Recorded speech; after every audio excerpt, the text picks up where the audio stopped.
মুভিটি শুরু হয় অক্টোবরের 1972 সালে, যেখানে একটি রাগবি টিম একটি ম্যাচ খেলার জন্য প্লেনে করে অন্য একটি জায়গায় যাচ্ছিল।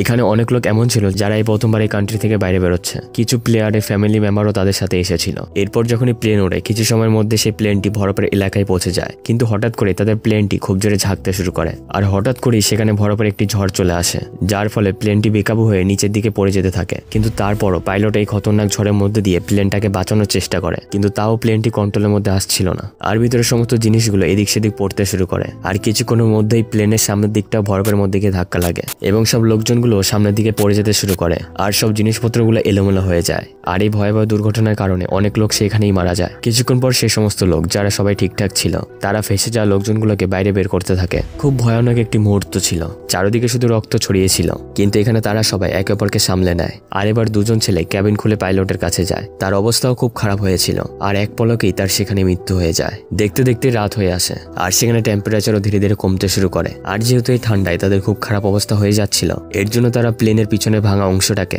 জিনিসপত্র এবং বডি দিয়ে কভার করে নেয়। আর সবাই ঠান্ডা থেকে বাঁচার জন্য ভিতরেই ঢুকে থাকে। সমস্ত লোকজন এই ভয়ানক দুর্ঘটনার কারণে খুব দুঃখী আর চিন্তায় ছিল। আর কিছু লোক তো ভয়ে খুব চিৎকার করতে থাকে। তখন বাকিরা তাকে কোনো রকম করে শান্ত করে। পরের দিন সকালে যখন তারা ঘুম থেকে ওঠে, তখন তারা দেখে আরো 4-5 জন লোক ঠান্ডার কারণে মারা গেছে। এতক্ষণে ঝড়ও থেমে গেছিল, এর জন্য সে লোকজনগুলো বাইরে চলে আসে। কিন্তু দূর দূরান্ত পর্যন্ত তারা বরফ ছাড়া আর কিছুই দেখে না। আর এর সাথে এই জায়গাটা খুব নিচের দিকে ছিল। তারা কেউই জানতো না যে কতক্ষণ ধরে তারা এখানে আটকে পড়ে থাকবে। এরপর তারা বেঁচে থাকার জন্য তাদের ব্যবস্থা করতে থাকে। তারা সমস্ত ব্যাগ জিনিসপত্রগুলো চেক করে, খাবার এবং দরকারি জিনিসপত্রগুলো তারা একসাথে করে নেয়। তারা সমস্ত কাজ শেষ করার পর একটি জায়গায় বসে পড়ে। তারা সবাই মিলে সেখানে খাবার খায়। তারা সবাই খাবার তো খাচ্ছিল, কিন্তু তার সাথে তারা এটা ভেবে খুব চিন্তায় ছিল যে আমাদের কাছে কিছু অল্প খাবারই রয়েছে, আর না জানি আমাদের এই খাবার দিয়ে কতদিনই চালাতে হবে। তখন হঠাৎ করেই সেখান দিয়ে একটি প্লেন যেতে থাকে। ওদের মধ্যে একটি ভরসা জেগে ওঠে। এর জন্যই তারা জোরে জোরে চিৎকার করতে থাকে যেন প্লেনটি তাদের আওয়াজ শুনে থেমে যায়। কিন্তু এতে কোনো লাভ ছিল না, কারণ প্লেন অনেক দূরে ছিল, তাই সেটা সেখান থেকে চলে যায়।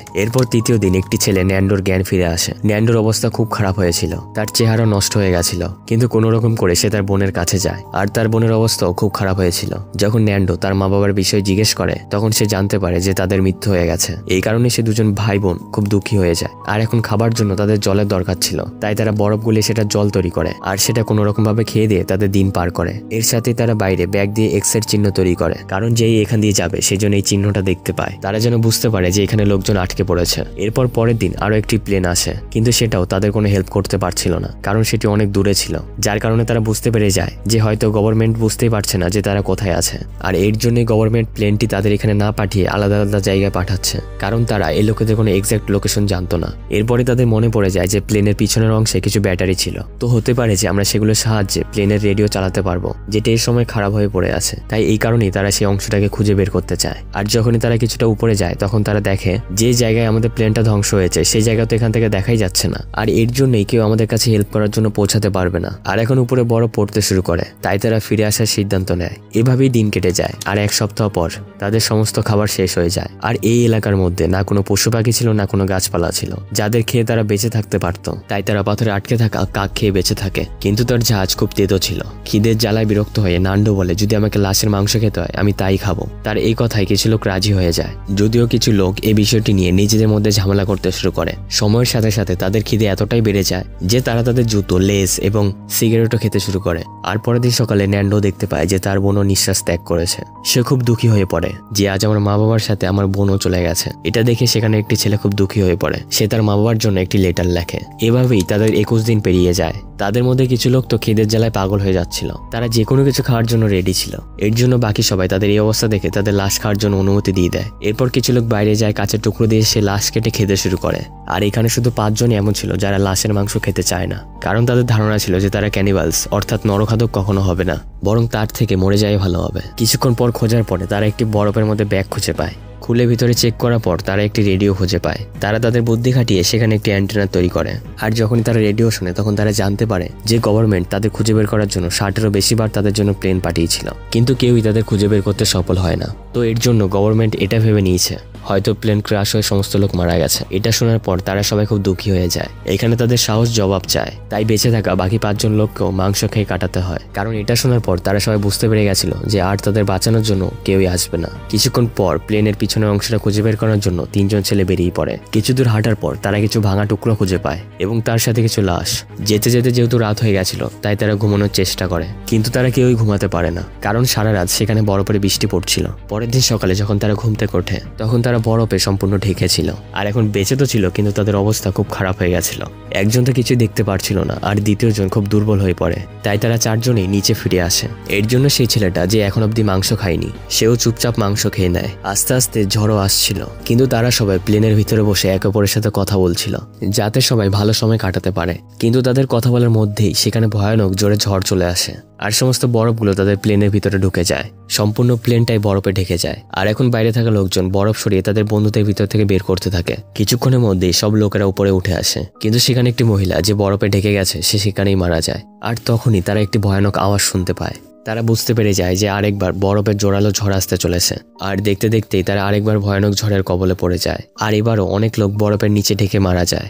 একটি ছেলে যার নাম ছিল নুমা, তার খুব রাগ হতে থাকে। সে রেগে কন্ট্রোল হারিয়ে প্লেনের জানলা ভাঙতে থাকে, যার ফলে সেখানে তো কোনো লাভ হয়নি, বরং একটি কাচের টুকরো তার পায়ের মধ্যে ঢুকে যায়। কিন্তু তারপরও সে থামে না, তার হাল ছাড়ে না। এভাবেই সে বরফ ভাঙতে থাকে। এরপর 20 দিনের দিন সে সেখানে একটি গর্ত করে ফেলে, তাই সেখান দিয়ে বেঁচে থাকা লোকজন বাইরে বেরিয়ে আসে। বাইরে এসে তারা একে অপরের সাথে সাক্ষাৎ করে এই খুশিতে যে আমরা অন্তত বেঁচে আছি। নুমা দেখতে পায় আমার পায়ে যেখানে কেটে গেছিল সেখানে কোনো ব্যথা হচ্ছে না, কারণ ঠান্ডায় তার পা সম্পূর্ণ শক্ত হয়ে গেছিল। আস্তে আস্তে আবহাওয়া ঠিক হতে থাকে, আর তারা সব লোকজন মিলে প্লেনের উপর থেকে বরফ সরাতে সফল হয়। আর এখন আরেকবার তারা কিছু লোকজনকে সাহায্যের জন্য পাঠাতে সিদ্ধান্ত নেয়। কিন্তু সেই লোক যারা প্রথমে পাহাড়ে গেছিল সেই লোকেদের মধ্যে কিছু লোকের এখন অবস্থা খুব খারাপ রয়েছে। সেখানে একটি বন্ধুর ফুসফুসে জল ঢুকে গেছে, তার শ্বাস নিতে সমস্যা হচ্ছিল। তখন সবাই মিলে তাকে সিপিআর দিচ্ছিল, অর্থাৎ তাকে শ্বাস দেওয়ার চেষ্টা করছিল, কিন্তু তার কোনো লাভ ছিল না। আর তারও সেখানে মৃত্যু হয়ে যায়। আর যে চিঠিটা সে তার মা বাবার জন্য লিখেছিল সেটাও সাবধানে রেখে দেয়। 36 দিনের দিন যখন ওয়েদার ঠিক হয়, নোমা এবং তার বন্ধুরা অনেকগুলো পোশাক পরে সাহায্যের জন্য সেখান থেকে বেরিয়ে পড়ে। কিন্তু অর্ধেক রাস্তায় নোমা পড়ে যায়, কারণ তার পায়ে অনেক ব্যথা হচ্ছিল। অন্যরা গিয়ে যখন চেক করে তখন তারা দেখে যে তার পায়ের আঘাত খুব বেশি হয়ে গেছে। এর জন্য তারা নোমাকে নিয়ে ফিরে যাওয়ার চিন্তা ভাবনা করে, কিন্তু সে বলে না বন্ধুরা, তোমরা আগে এগিয়ে যাও, আমি নিজেই এখান থেকে চলে যেতে পারবো। সে বেচারা যে কোনোভাবে ফিরে তো এসেছিল, কিন্তু তার অবস্থা এতটাই খারাপ ছিল, সে এতটা দুর্বল ছিল, আসার সাথে সে এখানে অজ্ঞান হয়ে পড়ে। আর যখন সে সমস্ত লোক যারা সাহায্যের জন্য আগে এগিয়ে যাচ্ছিল তারা এটা দেখে খুব খুশি হয়ে যায় যে তাদের সামনে প্লেনের দ্বিতীয় অংশটি পড়ে রয়েছে। তো শেষমেশ তারা সেটাকে খুঁজেই বের করে। প্লেনের দ্বিতীয় অংশ দেখেই তারা তাদের বাকি বন্ধুদেরও এখানে ডেকে নেয়। এখানে যে সমস্ত দরকারি জিনিসপত্রগুলো ছিল তারা সবগুলো একসাথে গুছিয়ে নেয়। সেই জিনিসগুলোর মধ্যে ভালো জামা কাপড় আর অনেক খাবার আর চকলেট ছিল। তারা এখানে সে ব্যাটারিও পেয়ে যায়, যেগুলো প্লেনের মধ্যে দিয়ে রেডিও অন করে সিগন্যাল পাঠানোর চেষ্টা করে, কিন্তু সামনে থেকে কোনো জবাবই আসছিল না, কারণ রেডিওটা খারাপ ছিল। কিন্তু তারা সেটাকে ভালো মনে করছিল। যখন তারা বুঝতে পারে যে রেডিওটা খারাপ রয়েছে তখন তারা হার মেনে সেখানেই বসে পড়ে। অন্যদিকে নোমার আঘাতও দিন দিন বেড়েই যাচ্ছিল, যেটা তার সমস্ত শরীরে ছড়িয়ে পড়ে। আর এখন নোমা তার এই অবস্থা থেকে বুঝতে পেরে যায় যে তার কাছে আর এখন বেশি সময় নেই, খুব তাড়াতাড়ি আমি মারা যাব। এর জন্য সে খাবার দাবার বন্ধ করে দেয়, যাতে তার ভাগের খাবার তার বন্ধুরা খেয়ে বেঁচে থাকতে পারে। এবার তারা প্লেনের পিছনের অংশ থেকে খুব বড় একটি ওয়াটারপ্রুফ কাপড় খুঁজে পায়, যার মধ্যে জল ঢুকতে পারতো না। তো সেটাকে তারা সেলাই করে কোনোরকমভাবে স্লিপিং ব্যাগ তৈরি করে, যার ভিতরে গিয়ে তারা খুব আরাম করে ঘুমাতে পারবে। তারপর তারা একটি ছোট রেডিওর মধ্যে খবর শোনে, যদিও তারা এখানে ফেসে রয়েছে 58 দিন হয়ে গেছে, কিন্তু এখনো এয়ারফোর্স তাদের খুঁজে বের করার জন্য লাস্ট একটি প্লেন পাঠাবে। এই আশার সাথে যদি তারা বেঁচে থাকে তাহলে তারা তাদেরকে খুঁজে বের করবে। এটা শোনার পর কিছু লোক বলে যে সাহায্য পেতে আমাদের উপরে যেতে হবে। আর এখন নোমা ওদের কথা শুনে খুব দুঃখের সাথে বলে, যদি আমি মরে যাই তাহলে তোমরা আমাকে খেয়ে নেবে, কারণ যদি তোমাদের মধ্যে একজনও বেঁচে থাকে তো আমি আর আমার বাকি বন্ধুদের মৃত্যু বেকার যাবে না। না বলার সাথেই সে নিঃশ্বাস ত্যাগ করে, অর্থাৎ তারও মৃত্যু হয়ে যায়। তার হাতে একটি নোট ছিল যার মধ্যে লেখা ছিল, বন্ধুরা আমি মরে গিয়েও তোমাদের মধ্যে বেঁচে আছি। তার এসব কথা শুনে বাকি সব লোকেরা খুব দুঃখী হয়ে যায়, কিন্তু তার সাথেই তাদের মধ্যে একটি সাহস জেগে ওঠে। তাদের কিছু বন্ধুরা আবারও সাহায্যের জন্য বেরিয়ে পড়ে। আর এবার তারা ফাইনালি পাহাড়ের চূড়ায় পৌঁছে যায়, কিন্তু তারা এটা দেখে খুব অবাক হয়ে যায় যে এখনো তো অনেক দূরের রাস্তা পড়ে রয়েছে।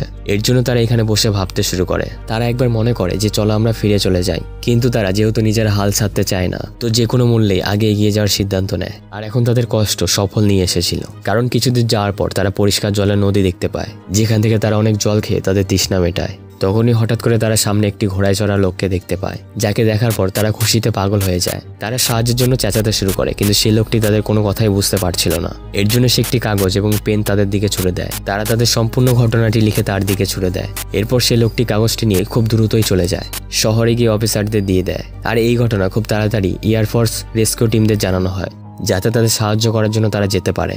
এরপর সে লোকটি ন্যান্ডো এবং তার বন্ধুদের কাছে আসে। সে তাদেরকে তার ঘরে নিয়ে গিয়ে অনেক খাবার খাওয়ায়। কিছুক্ষণের মধ্যে এই সম্পূর্ণ এলাকা রিপোর্টারদের ভিড়ে ভরে যায়। তাদের দুজনকে অনেক রকম প্রশ্ন করতে থাকে। আর এখন তাদের সেই সাথী যে বরফের চোরায় ফেসেছিল, সেও রেডিওর মাধ্যমে এইসব খবর শুনে নেয়। যখন তারা জানতে পারে যে সাহায্যের জন্য এখানে লোক পাঠানো হচ্ছে, তখন তারা তাদের হাত মুখ ধুয়ে সমস্ত জিনিসগুলো প্যাক করে নেয়, যাতে এখান থেকে বের হতে পারে। আর এখন শেষ মুহূর্তে 71 দিনের দিন হেলিকপ্টার ন্যান্ডো এবং তার বন্ধুর সাহায্যে এখানে চলে আসে, বেঁচে থাকা সমস্ত লোকদের বাঁচানোর জন্য। হেলিকপ্টার দেখে সমস্ত লোকজন আনন্দে হইচই করতে শুরু করে। আর এভাবেই বেঁচে থাকা 16 জন লোককে বাঁচিয়ে নেওয়া হয়। আর খুব তাড়াতাড়ি তাদের শহরে নিয়ে আসা হয়, যেখানে তাদের ফ্যামিলির লোকজন তাদের জন্য অপেক্ষা করছিল। আর এখন সে সমস্ত লোকজন একে অপরের সাথে দেখা করে খুব খুশি হয়, যার পর তাদের সবাইকে হসপিটাল নিয়ে যাওয়া হয়। এখানে হাজারো মানুষ তাদেরকে হিরোদের মতো ওয়েলকাম জানায়, কারণ তারা এত বিপদের মধ্যেও তাদের হাল ছাড়ে না। আর তাদের সাহসের কারণেই তারা সেখান থেকে বেঁচে ফেরে। কিন্তু এই রাতে তারা সবাই একে অপরের থেকে আলাদা ঘুমায় না, সবাই একসাথেই ছিল, কারণ সেসব ঘটনা তাদের মনে খুব গভীরভাবেই গেঁথেছিল। তার থেকে তারা বাইরে বের হয়ে আসতে পারছিল না। কিন্তু তারা এই ব্যাপারে খুব খুশি ছিল যে আমরা অল্প স্বল্প চেষ্টা করেছিলাম আর আমাদের বাঁচিয়ে নেওয়া হয়। তারা ভেবে নিয়েছিল যে বেঁচে আছি তো বেঁচেই থাকতে হবে, তাই তাদের সামনে খারাপ সময়ও হেরে গেছিল। আর এর সাথে এই মুভির গল্পটি এখানেই শেষ হয়ে যায়। আশা করছি গল্পটি তোমাদের খুব ভালো লেগেছে।